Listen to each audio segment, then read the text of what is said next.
Welcome to my channel. आजच्या व्हिडिओमध्ये आपण बघणार की मराठी टायपिंग 30चं पॅसेज आपण कसं टाईप करतो. एक्झाम ऑलरेडी चालू झालेलं आहे. तुमचं हॉल तिकीट आला असेल तर ऑल द बेस्ट. बट पॅसेजमध्ये तुम्हाला घाबरायची काही गरज नाही आहे. पॅसेज खूप इझी असतो, फक्त तुमची स्पीड असला पाहिजे. पॅसेज स्टार्ट व्हायच्या आधी तुम्हाला 24 सेकंडचा टायमर दिलं जातो. ते संपल्यावर तुम्हाला टायपिंग स्टार्ट करायची असतो. तर पहिले तुम्ही एक्झाम सेंटरला गेले तर पहिले चेक करा की त्या पीसीमध्ये ICM आहे की नाही आहे. नाही असेल तर तिकडे जे कोणी असेल त्यांना सांगा, ते प्रॉब्लेम सॉल्व करून देणार तुम्हाला. तर आपण आता टायपिंग करायला स्टार्ट केलेलं आहे. आता हा व्हिडिओ तुम्हाला आवडला असेल तर चॅनलला सबस्क्राईब आणि कमेंट बॉक्समध्ये तुमचा फीडबॅक जरूर सांगा कसं व्हिडिओ वाटला. आणि तुम्हाला काही क्वेश्चन पण असेल ना, तरी पण तुम्ही कमेंट बॉक्समध्ये मला विचारू शकता. मी त्याचे आन्सर जरूर देणार. तर आपण फर्स्ट हे पॅसेज टाईप करून घेऊया.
आता बघा आपला पॅसेज टाईप करून झालेला आहे.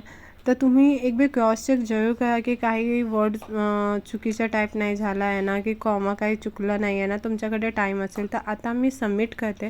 इथे बघा 2 वर्ड माझे चुकले तर 2 मार्क्स इथे माझ्या कट झाले आहे. 40मधून 38 भेटला आहे. थँक्यू.